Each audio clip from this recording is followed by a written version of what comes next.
What's up, rock stars? It's Jim Chandler with Rock Your Best Vocals. What's going on with Bon Jovi's voice? You want to know, I want to know. We're going to work together to figure this out. Because what I've found is no other vocal coach has uncovered what I believe the actual cause is to why he's singing so poorly these days. I really wanted to dig into this because I heard about him having some issues with his voice. And the way I'm going to do this video is we're going to review some of the videos, try to assess what's going on with his voice, and so to see also whether he can recover, because many people don't think he can recover. Many people are calling for him to quit. The people around him need to tell him to stop.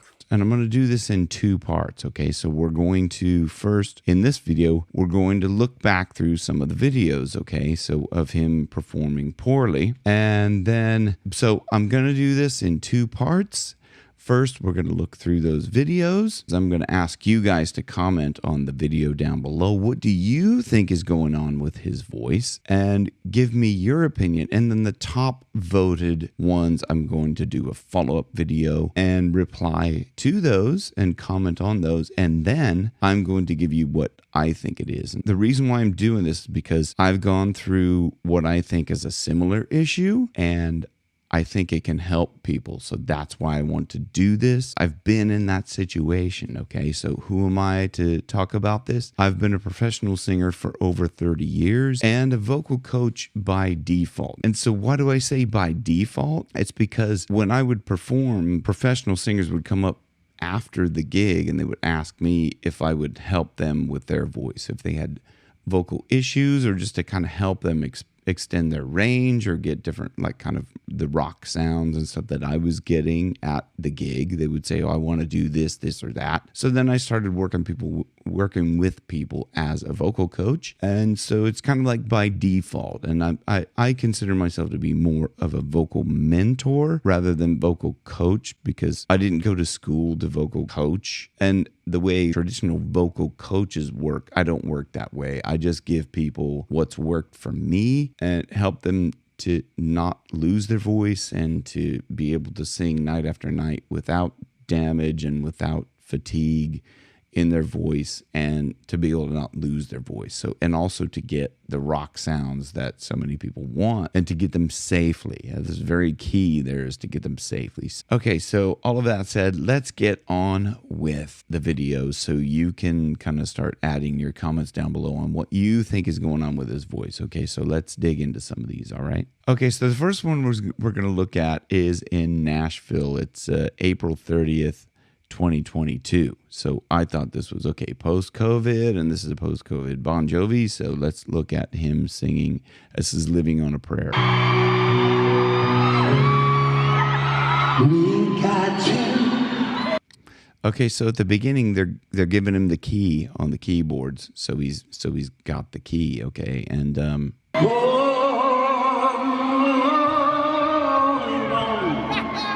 so there it sounds like he's searching for the key. Even though he was given the key, he's trying to figure out where his voice is sitting there. It sounds to me like that, like he's kind of roaming around a little bit to try and find where he's supposed to sing. Do what we've got. It doesn't make a difference if we make it or not. We got each other, and that's a lot for love. We'll give it a shot.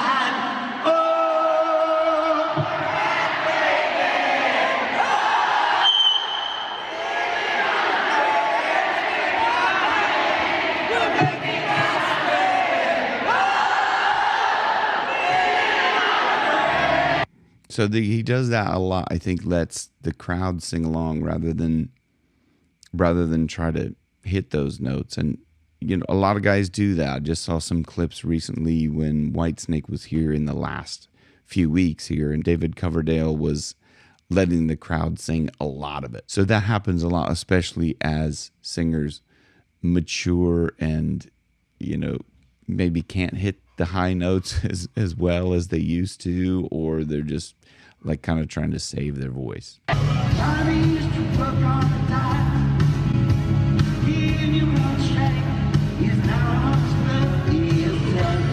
He sounds like he's approaching it really weak. Union men will strike. He's down on his luck. It's tough. Instead of hitting that Union men will strike. He's down on his luck. It's tough. He's kind of really more breathy and very weak in that. Union men will strike. He's down on his luck. It's tough.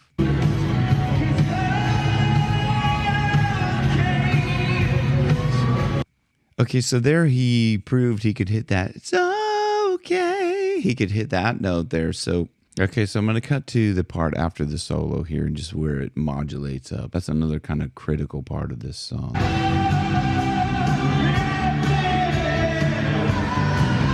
Okay, so he's singing he's singing the, whoa, we're halfway there. And then the, take my hand and we'll make it, I swear. But he's letting the backing vocalists take the higher bits, which is okay. That happens a lot, you know. So like I said, many other bands and singers do this. It's just a case of that age and not wanting to really strain those bits. Okay, so this next one is from 2019. It's live at Wembley. And this one appears to be, he's not singing too bad in this one. So this is kind of where I was thinking, okay, this is the COVID theory, like proven, because this is pre-COVID.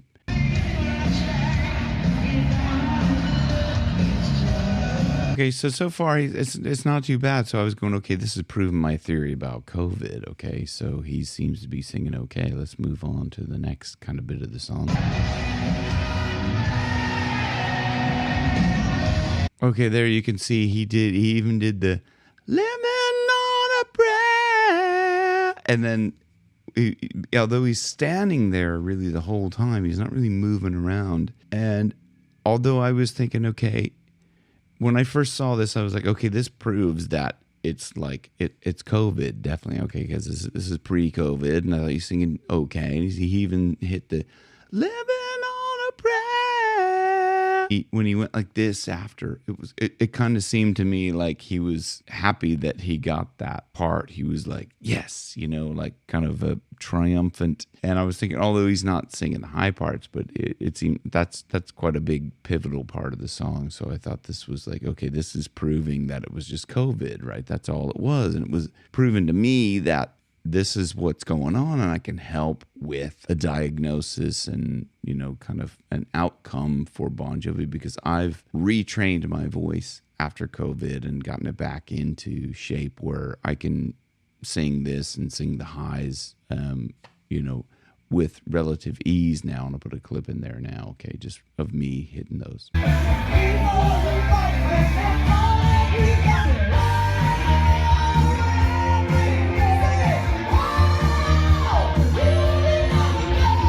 Okay, so the part after the solo where it modulates, okay, same part.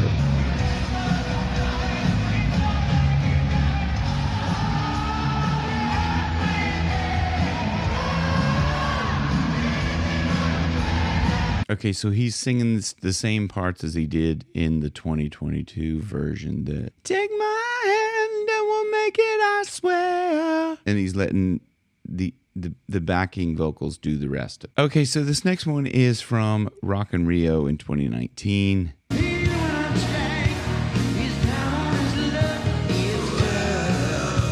Okay, so there you can hear he's not going, Tommy used to work on the docks. He's singing it with, you know, fully engaged.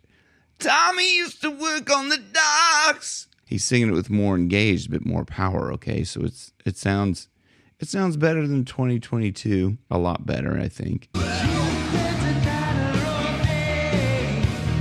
He does look like he's kind of really trying to concentrate and getting that, because he looks like he's, you know, clutching the mic stand, not moving a whole lot, moving a little bit, but he's clutching the stand. He looks like he's like, Gina works the diner all day. He looks a little bit like he's straining through it.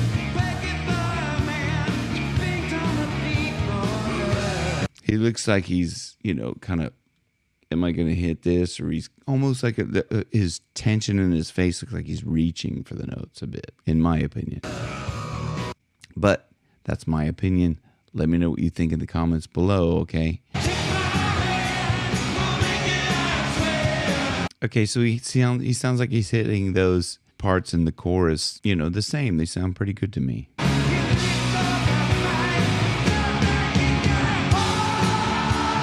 Again, he's there with the triumphant, like, I did it kind of thing, you know. It looks like that. Maybe he did it in the older ones, I'm not sure, but maybe that's just his thing. I don't know. Okay, so there he looks like he hit the same notes there. This one sounded pretty good to me overall. That was, again, to me, I thought it was proven my theory that was COVID related. I was like, okay, yeah, that's good. Then I felt vindicated. So this next one is 2018 Rock and Roll Hall of Fame induction ceremony.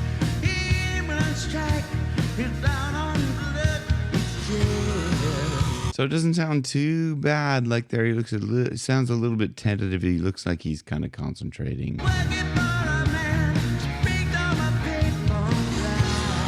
Okay, so that sounds pretty clean to me and pretty like powerful, pretty clear and powerful. That's, you know, my opinion. I think that sounds pretty good.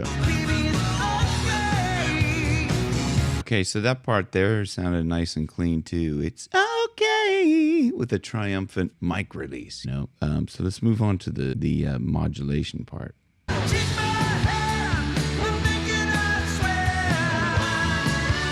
Okay, so that sounded pretty clean and pretty good to me. So I said, well, let's dig back even further. So I went back to 2016. I don't know where exactly it is live, but let's just watch this one.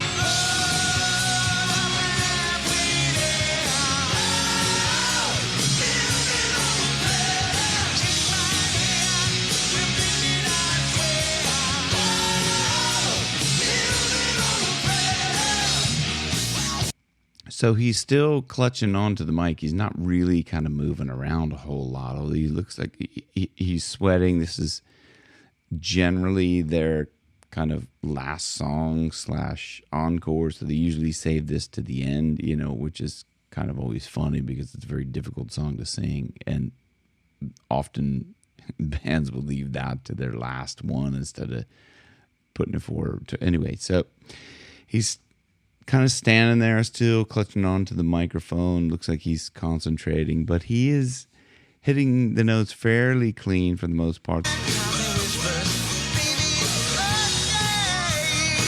So he didn't go to, baby, it's okay, okay. He hit that a little bit flat. Let's go back and just hear it. But sounds like so it sounded to me like he's like straining a little bit to get that. You know, even perhaps back then he was having issues with his voice.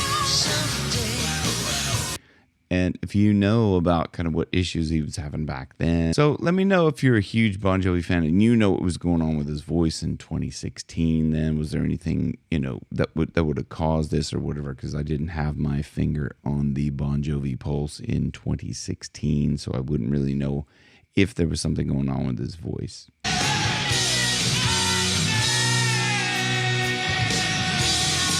He was struggling, you could see in his face, and he was flat. So this is where I was starting to go, okay, it's not just recent because he's still clutching onto the mic. He's still straining even back then in 2016. And that's 6 years ago he was still struggling. So I was kind of trying to dig back in and find when he wasn't struggling.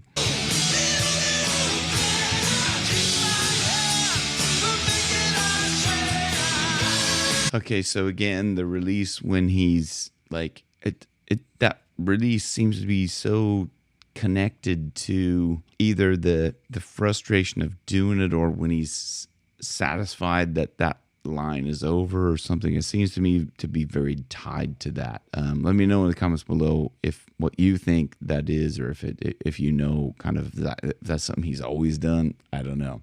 Okay, so this next one I couldn't find Living on a Prayer on this next one, but this was from in 2000. This is called the Live at the Storytellers Uncut version to New York 2000. And this is just a little clip from Wanted Dead or Alive from that video.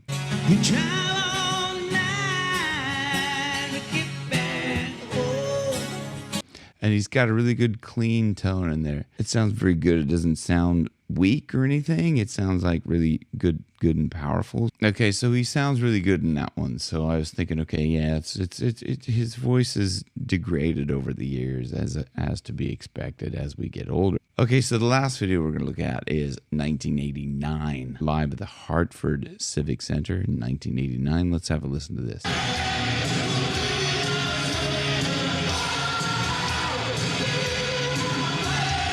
So it looks to me like he even sang all the way through the chorus and even singing the higher bits as well in there. So yeah, let me know in the comments below what you think, where he's singing better, what he's doing differently or anything like that. Or is it just, you know, voice over the years, whatever. So is there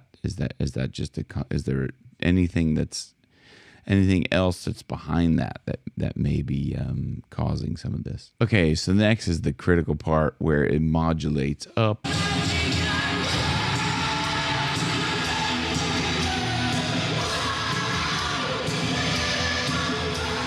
It looked to me like he was actually singing. It looked and sounded to me like he was actually singing those higher parts all the way through. So I don't know. Let me know what you guys think in the comment below. As I said, on the next one, I'm going to look through the comments. Whoever's got the top voted answers, I'm going to address those. And we're going to have some fun there because I'm going to put myself out on a limb and tell you what I really think is going on and how I can help you if you've had issues like that. Because I've certainly been able to help myself through experiencing very similar to what he's experiencing now with his voice, which is it's just actually soul crushing for me to go through that. So I can only imagine what it's like to go through it. Like, and I'm just a singer in a wedding band for the most part, and somebody could walk away from that and just go, you know, hey, that guy sucked tonight or whatever, and not think about it. But I've heard a lot of people are paying really, really big money to go and see him and to walk away so disappointed. I think there's a lot of people who are just calling for him to quit, and I don't think he should quit. I think he can rehabilitate his voice, whether or not the appetite is there. I think it would be, because I think he wants to do his best. Like everybody always wants to do their best. And I know it's soul destroying to walk out there and not be able to sing what you want to sing. And I think if you're going through that or you've ever been through that, some of the things that I've applied in my own life and techniques and everything to get over when I was really singing poorly after COVID can help not only you, but help him. So if you do know Bon Jovi, forward this on to him and say, get on to Jim at Rock Your Best Vocals, and he says he could fix you. So I'm going to leave that for now. And if you guys could, as I said, comment down below. I'm going to comment on the one that gets the most upvotes. And I look forward to seeing you on the next one, because I think it's going to be really fun. Can't wait to see you on the next one. So until then, thank you very much for watching. Rock your best vocals where your best keeps getting better. See you then. Bye.